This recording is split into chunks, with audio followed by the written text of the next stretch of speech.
তিতলির গায়ে ভীষণ জ্বর। তাকে বিশ্রামে রাখা হয়েছে। সে ভোর ভোর গিয়ে অনুরাগ ফার্মেসি থেকে ওষুধ আর অন্যান্য প্রয়োজনীয় কিছু জিনিস নিয়ে এসেছে। সকালটা দেখা হবে, অন্যথায় ডাক্তার আনা হবে।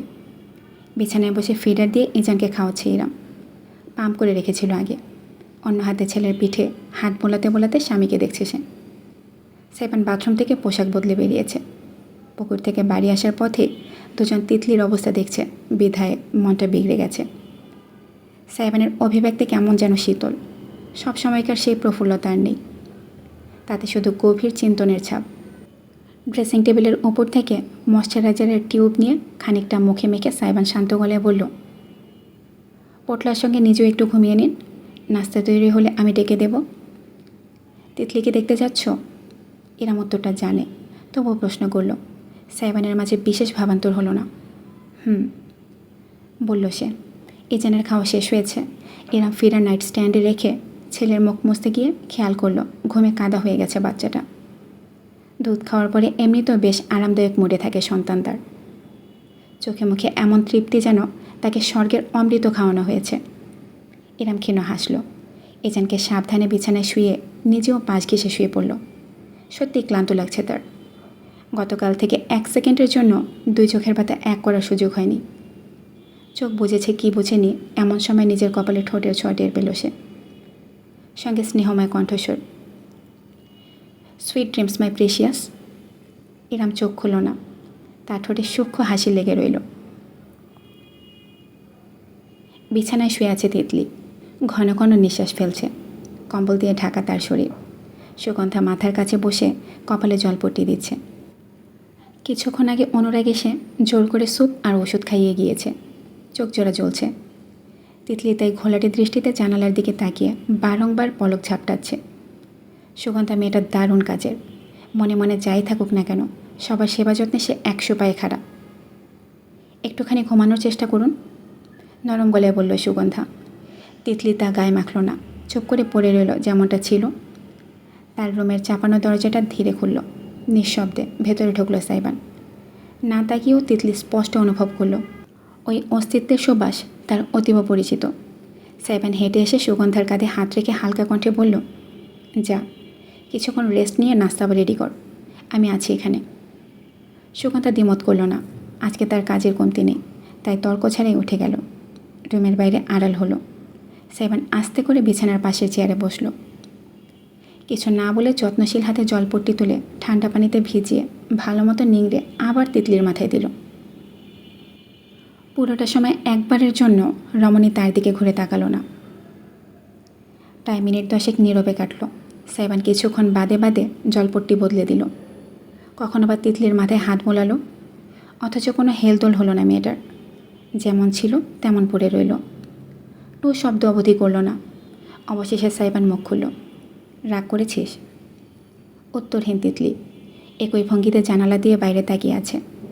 আরেক দফায় জলপট্টি বদলে দিতে দিতে সাইবান বিনা দ্বিধায় বলল, আম সরি। এতক্ষণে রমণীর মনোযোগ আকর্ষিত হলো। মাথা সামান্য ঘুরিয়ে ঘোলাটে দৃষ্টিতে তাকালো তিতলি। ফর্সাকাল দুটো জ্বরের তাপে লাল হয়ে আছে। উত্তাপে উষ্ণতার রং ছুঁয়েছে ত্বক। শ্বাস প্রশ্বাস চলছে তুলনামূলক দ্রুত গতিতে। দাঁতে দাঁত পিষে তিতলি বসে যাওয়া গলায় রাগ ছাড়ল, তোর সরি তোর পেছনে ভরে রাখ, আমার দরকার নেই, বেঈমান। সাইবান পাল্টা রাগ করল না, বরং সুর পাল্টে উপদেশ দিল, আর কখনো ওসব গিলবি না। পরের বার ধরতে পারলে জ্বর মানব না, আর চুলের মুঠি ধরে পুকুরে চুবিয়ে আনবো। শব্দ করে হাসলো তিতলি, অবজ্ঞার হাসি। তোর বেলায় চুম্মা চাটি আর আমার বেলায় চুলের মুঠি, ভালোই খেল দেখাচ্ছিস। রং পাল্টানোর খেলায় তোর সামনে গিরগিটিও ফেল সাইবান। কত বছর বাদে প্রথমবারের মতন তিতলি জিনি ডাকের বদলে সাইবানের নাম ধরে ডাকলো। মনে পড়ল না, মনে করার চেষ্টাও সে করল না, বরং শান্ত গলায় বলল, উনি আমার স্ত্রী, আমার ছেলের মা, আমার অর্ধাংশ। তিতলির শুষ্ক ঠোঁটে পরিহাসের হাসি ফুটল। রীতিমতো ফিসফিস করে সে উচ্চারণ করল, সত্যি করে বলতো, আমি কি তোর কাছে আজীবন খেলনাই ছিলাম?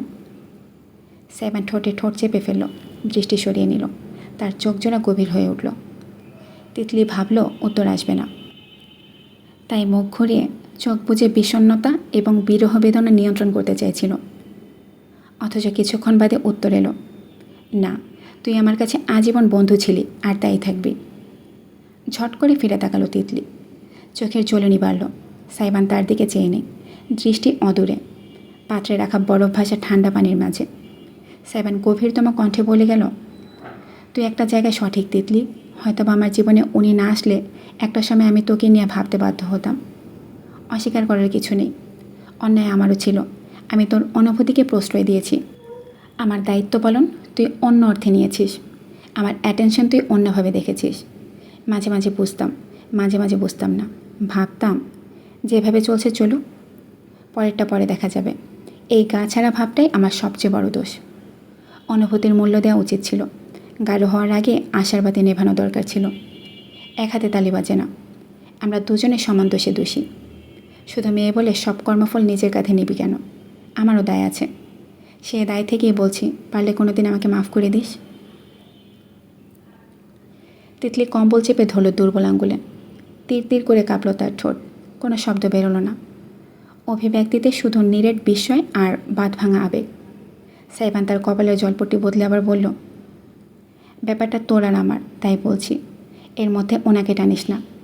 আমার ভুলের শাস্তি যদি দিতেই হয় তবে আমায় দে। আমি নিজের বুকে তীরের ফলা সইতে পারবো, কিন্তু ওনার গায়ে পাপড়ির টোকাও সইব না। সাইবান হাত সরিয়ে নেওয়ার আগে ক্ষিপ্র গতিতে তিতলি তার কবজি পাকড়াও করল। মেয়েটার চোখে এবার জল জল করছে অশ্রু। শুধু গড়িয়ে পড়ছে না অদম্য ইচ্ছাশক্তির কারণে। তার হাতের বাঁধন ভীষণ দুর্বল, আঙ্গুলে জ্বরের উত্তাল। সুগভীর নেত্রে সে তাকালো সাইবানের দৃষ্টি মাঝে। অত্যন্ত আবেগে ভেসে শুধালো, কোনোদিন এই আসক্ত চোখে আমায় কেন দেখলি না যিনি? সাইবান চোখ সরালো না, তাকিয়ে রইল তিতলির টলটলে আবেগে। দীর্ঘক্ষণ তার বুকের ভেতর কষ্ট হলো, কিন্তু সেটা অনুভূতির বিনিময়ে না দিতে পারার কষ্ট নয়, বন্ধুর জন্য বন্ধুর কষ্ট, অপরাধবোধের হালকা দহন। খুবই ধীরে আর সাবধানে নিজের কবজি থেকে তিতলির হাত ছড়িয়ে ফের কম্বলের ভেতর ঢুকিয়ে দিল সে। ক্ষীণ হাসি দিয়ে জানালো, এই আসক্তি আমার মূল্যবানের নামে বিলীন। তাতে দ্বিতীয় পক্ষের ভাগ নেই, আর যা কোনো দিনও হবে না। নিজের আঙ্গুলগুলো তিতলির চুলে হালকা করে বুলিয়ে আনলো সাইবান। রমণী আবেশে এবং আঘাতে চোখ বুজে নিল। সে বন্ধ চোখের পাতা বেয়ে গড়ালো অশ্রুফোঁটা। সাইবান দেখল, তবে মসল না, ঝরতে দিল। একপাক্ষিক অনুভূতির ভয়াল অভিশাপে নিজেকে খোয়াস না তিতলি। যখন আমার কেউ ছিল না তখন তুই ছিলি। সেই সুন্দর ভরসা হয়ে পাশে থেকে যাস। তোকে এখনও ক্ষমার আওতায় রেখেছি আমি। ভবিষ্যতে রাখতে পারবো কিনা জানি না। আমার কলিজায় হাত বাড়াস না। ধ্বংস ছাড়া আমার উপায় থাকবে না। ভালো থাক তুই নিজের মতন। এমন জগৎ বানা যেখানে তোকে কোনো কষ্ট দিতে পারবো না। কথা দিচ্ছি, সে জগতে বন্ধু হয়ে আমি তোর পাশে থাকবো। এর বেশি চেয়ে নিজেকে পোড়াস না। আর বসল না সাইবান। শেষ একবার তিতলির কপালে জলপটি দিয়ে সে উঠে দাঁড়িয়ে পড়ল। দুর্বল অবয়বের দিকে চেয়ে নরম কণ্ঠে ব্যক্ত করল, ভালোবাসার বহুরূপ আছে, তার মধ্যে সর্বোত্তম নিজেকে ভালোবাসা। Forget me and choose your self Titli. এটুকুই। আর দাঁড়ালো না সাইবান। হেঁটে বেরিয়ে গেল রুম থেকে। দরজাটা চাপিয়ে দিয়ে গেল। সে চলে যেতেই শূন্যতা নেমে এলো রুমে। বদ্ধ চোখ জোড়া খুলল তিতলি। এবার স্বাধীনভাবে ঝরতে লাগলো তার অশ্রু। ভিজিয়ে তুলল সমস্ত কাল। কাপা ঠোঁটে ফিসফিস করল সে, ফরগেট ইউ। বুকের ভেতর ভাঙচুর হলো ভীষণ। পরিতাপের ভগ্ন হাসিতে মোহর পড়ল হৃদয়ের দুয়ারে। ভেজা চোখে লাগলো সূর্যের আলো। প্রজ্বলিত দগদগে অনুভূতি ভাসল মানুষ পড়ে। নিজেকে ভোলা এতই সহজ যিনি। বিকেলের মিষ্টি রোদ উঠানে আলোকিত করে তুলেছে। গাছের পাতার ফাঁক দিয়ে সেই আলো খেলা করছে তৈলচিত্রের মতন। ঝাঁকে ঝাঁকে বক পাখি ডানা মেলে উড়ে যাচ্ছে নীরের পানে। এমন সময় বাইরে পা রাখল সুগন্ধা। ভালো মতো পবিত্র পরিবাটি হয়ে একটা ব্লক প্রিন্টের সালোয়ার কামিজ পরেছে সে। বড় ওড়নাটা মাথায় তুলে ঘোমটা দেয়া, হাতে একটি পিতলের থালা, তাতে ফুল, ঘি এবং প্রদীপ। পায়ে পায়ে সে এগিয়ে যাচ্ছিল, কিন্তু এমন সময় পেছন থেকে ডাক ভেসে এলো, যাচ্ছ কোথায়? সুগন্ধা থামল। মাথা কাত করে তাকিয়ে দেখল বাড়ির পাশের জলপাই গাছের শাখায় পা ঝুলিয়ে বসে আছে অনুরাগ। পরনে একটা নীল শার্ট আর সাদা ট্রাউজার। মুখ টিপে হাসল সুগন্ধা। হনুমান। কি বললে? অনুরাগ গলা চড়িয়ে জিজ্ঞেস করতে সুগন্ধা মাথা দুলিয়ে জানালো, যাইতেছি গোবিন্দ মন্দিরে। এই তো। রাস্তা ধরে হেঁটে গেলে পূব দিকে হিন্দুপাড়া, ভাবলাম আসছি যখন পূজা দিয়ে আসি, যাইবেন নাকি? চলো। গাছ থেকে লাফিয়ে নেমে হাত ছাড়ল অনুরাগ। সুগন্ধা অবাক হয়ে গেল। প্রস্তাবটা সে এমনিতেই দিয়েছিল ভদ্রতার খাতিরে। অনুরাগ সত্যি সত্যি সঙ্গে যেতে চাইবে ভাবেনি, তবে মানা করার কোনো কারণ নেই। তাই একটি নিঃশ্বাস ফেলে সুগন্ধা বলল, চলেন। সুগন্ধার পিছু নিল অনুরাগ। সাইবানদের বাড়ি পেরিয়ে এদিকে আট পাকা ইটের রাস্তা, সেই রাস্তা পেরিয়ে পুরোপুরি কাঁচামাটির রাস্তা। দুই পাশে সবজি ক্ষেত, ক্ষেতের মাঝে মাঝে টিন শেডের বাড়ি, নয়তো একতলা দালান। বাড়ির গৃহিণীরা বিকালে উঠানে গল্প করতে বসেছে। হাস্যরসাত্মক আলোচনার মাঝে একে অপরের চুলি বিলি কাটছে। ক্ষেতের আইল ধরে ছেলে মেয়েরা ঘুরে নিয়ে উড়াচ্ছে। মফস্বলে শহরের ছোঁয়া আছে। পথের ধারে নারিকেল গাছের তলায় বসে মোবাইল দিয়ে গেম খেলছে দুই কিশোর। তাদের দেখতে দেখতে পাশ কাটিয়ে মৃদু হাসল অনুরাগ। সামনে সুগন্ধা যাচ্ছে। ঘোমটার নিচে মেয়েটার লম্বা চুলের বেনু নিয়ে দোল খাচ্ছে পেন্ডুলামের মতন। অনুরাগ খানিকটা বিস্মিত হলো। আগে কখনো ঠিকমতো তাকায়নি বলে খেয়াল করেনি মেয়েটার চুল ভীষণ লম্বা, কোমর ছাড়িয়ে হাঁটুর কাছাকাছি পর্যন্ত যায়। কালো কুচকুচে চুল, বেনুনির মাত্র মোটাসোটা, এক হাতের মুঠো সমান তো হবেই। ক্ষণিকের জন্য চুলের মাঝে কেমন নিজেকে হারিয়ে ফেলল অনুরাগ। পরক্ষণে আবার বিব্রত বোধ করে গলা খাকারি দিয়ে বলে উঠল, তা সাইবানদের বাড়িতে থাকা শুরু কী করে? কাহিনী অনুরাগের জানা নেই, কোনোদিন জানতে ইচ্ছে হয়নি। একদিন হুট করে কিশোরী মেয়েটাকে সাইবানদের বাড়িতে দেখেছিল সে। জিজ্ঞেস করতে বন্ধু বলেছিল গ্রামের আত্মীয়। কোনোদিন সে ওই বাড়ির লোকদের মুখে সুগন্ধার জন্য কাজের লোক সম্বোধনটি শোনেনি। এর আগে বিশেষ আগ্রহ হয়নি জানার, এখন অবশ্য হচ্ছে না। তবে চুপ থাকলেই হেলতে দুলতে থাকা বেনুনির দিকে চোখ চলে যাচ্ছে। বিধায় কথা ঘোরানো দরকার। আমার বাবা এ বাড়িতে কেয়ারটেকার ছিল, যে বাড়িতে এখন আমরা থাকতেছি আর কি, শহরেরটা না আবার। অবশেষে সুগন্ধার জবাব এলো। অনুরাগ মাথা দুলিয়ে এবার দূরত্ব কাটিয়ে তার পাশে চলে এলো। বিনুনিটা বেশ চালাচ্ছে। সুগন্ধা অবশ্য এটুকু জবাব দিয়ে ক্ষান্ত নেই, হাঁটতে হাঁটতে বলে যাচ্ছে, আম্মাজান বলেছে আমার ঠাকুরদা আর ভাইজানের দাদায় বহুত ভালো বন্ধু ছিল। আমাদের ছোট ব্যবসায়িক পরিবার ছিল। ওনার দাদার মাছ ধানের ব্যবসায় হিসাব আর কাজ করতো আমার ঠাকুরদা। ও তাই নাকি? সাইবান কখনো বলেনি। ঢোল বেটানোর মতন কিছু তো না। ঠাকুরদার দুইটা ছেলে, একটা আমার বাবার আর একটা বজ্জাত। চাচার নাম পর্যন্ত মুখে নিল না সুগন্ধা। অনুরাগের কেন যেন হাসি পেল, তবে সেটা সে চেপে গেল। বজ্জাত কেন? এর জন্যই তো সব দুর্দশা। জুয়া খেলতে খেলতে বাপরে পথে বসাইয়ে দিল। নেহায়েত পোলার প্রতি মহৎ টান ছিল ঠাকুরদার। জমি জমা যা ছিল সব গেল। পোলা খালি থানা পুলিশ করে, ঢুকে আর বাইর হয়। সেই চিন্তায় চিন্তায় ঠাকুরদা পড়ল বিছানায়। আমার বাবায় একলা আর কত দিক দেখব। তাও অনেক চেষ্টা করছিল, কিন্তু শেষমেশ ঠাকুরদারে বাঁচান যায়নি। কিডনির নষ্ট হয়ে গেছিল। ওই আমলে তো চিকিৎসায় আরও খরচা ছিল। আমার বাবায় করে নাই এমন কিছু বাকি ছিল না। যার ধন সম্পদ একটু তলায় বাকি ছিল, তাও ঠাকুরদার জন্য উৎসর্গ হইল। ভাইজানের দাদায় অনেক সাহায্য করছিলাম গো। তবে ঠাকুর যারে পছন্দ করে তারা ঠেকানোর সাধ্যকার। সুগন্ধা কথাগুলো একদম স্বাভাবিকভাবেই বলছে। তার চেহারায় কোনো বিষণ্ণতার ছাপ দেখা গেল না। আসলে কোনো দুঃখ নেই নাকি অনুভূতি লুকাতে পারদর্শী মেয়েটা? অনুরাগ বুঝতে পারল না। তোমার চাচার কি হলো? সুগন্ধা নাক ছিটকালো। খবরদার বজ্জাত কন। আচ্ছা, বজ্জাতটার কি হলো? জানি না। শুনছি ঠাকুরদা বিছানায় পড়তে একদিন কোথায় জানি গায়েব হয়ে গেছে। থানা পুলিশ কইরাও আর খুঁজে পাওয়া যায়নি। ভালোই হয়েছে, ওই বজ্জাতটা দেখলে আমি কিলামও। চিনবে কীভাবে? তুমি তাকে দেখেছ? ছবিতে দেখেছি। এক্কেবারে হাড় বজ্জাতের মতোই দেখতে। অনুরাগ মুখ ঘুরিয়ে কাঁধে ঠোঁট গুঁজে নিঃশব্দে হাসতে বাধ্য হলো। এমন দুঃখের কাহিনী শুনে সে হাসছে, এই লজ্জায় তার শিক্ষা দীক্ষা নেতিয়ে পড়ল বুঝি।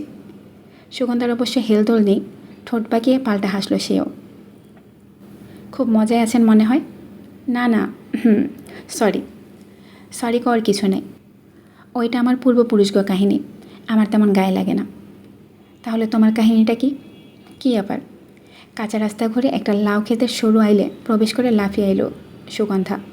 অনুরাগ পেছন পেছন বুক ভরে বিশুদ্ধ প্রকৃতির বাতাস টানল। নিজের কথার পিঠে সুগন্ধা জানালো, ঠাকুরদা চলে যাওয়ার পর বাবাই খুব ভাঙ্গা পড়ল। পড়ালেখাটাও খুব বেশি আগাইতে পারেনি। তখন ভাইজানের দাদায় তারে আগলায় নিল। ঠাকুরদার কাজগুলো বাবাই করতে লাগলো। বছর কাটল। এরপর একটা সময় দাদাইও পড়াপারে চলে গেলেন। বাড়ির আমেজ কইমা গেল। সব ভাই বোনেরা শহরে গেল, নইলে বিদেশে। ফাঁকা বাড়িতে বাবার থেকে গেল দায়িত্ব নিয়ে। এরপর একটা সময় বাবাও। সুগন্ধা বাকিটুকু আর বলল না। প্রথমবারের মতন তার চেহারায় মলিনতা দেখতে পেল অনুরাগ। তাতেই মনের ভেতরে সব প্রফুল্লতা গায়েব হলো, ভর করল তিক্ততা। সুগন্ধার মতন মেয়ে অবশ্য বিলাপে সময় কাটায় না। পরক্ষণে বিরাট হাসি দিয়ে বলল, আম্মাজান আর আব্বাজান আয়েশা এরপর আমার ঢাকা শহরে নিয়ে গেল। পড়তে দিল, খাইতে দিল, থাকতে দিল। আপনি হয়তো বিশ্বাস করবেন না, কেউ আমারে কোনো দিন কাম করতে বলে নাই।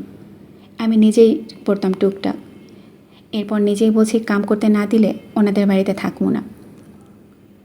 অদম্য ইচ্ছাশক্তি। অনুরাগ স্নিগ্ধ চোখে তাকালো মেয়েটার দিকে। বিকালের মিষ্টি রোদ তার চোখে মুখে ঘুরপাক খাচ্ছে।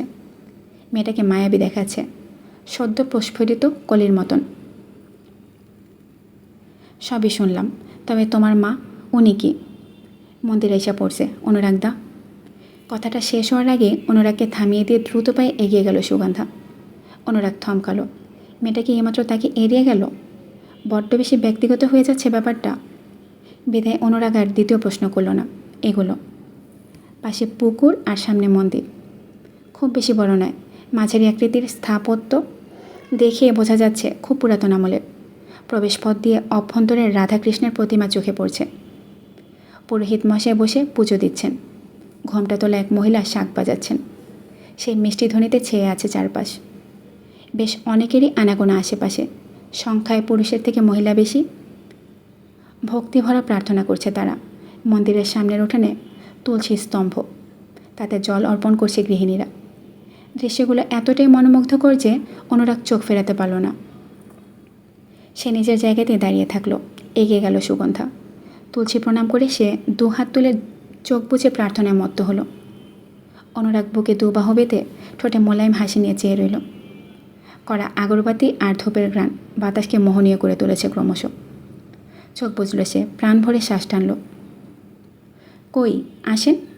সুগন্ধার ডাকে সম্মোহন কাটল অনুরাগে। চোখ খুলে দেখল মেয়েটা জুতো খুলে মন্দিরের সিঁড়ি বেয়ে উঠতে শুরু করেছে। অনুরাগ দেরি করল না। সিঁড়ির কাছে গিয়ে জুতো খুলতে খুলতে বলল, চুরি হবে না? বরিশাল্লারা খ্যাতার গাট্টি হইতে পারে, চোরের গোষ্ঠী না। চোর ছাচ্চর সব শহরে গাট্টি। অনুরাগ না পারতে খিলখিল করে হাসল। মুখ তুলে সিঁড়ির ওপর দাঁড়িয়ে থাকা সুগন্ধাকে দেখল।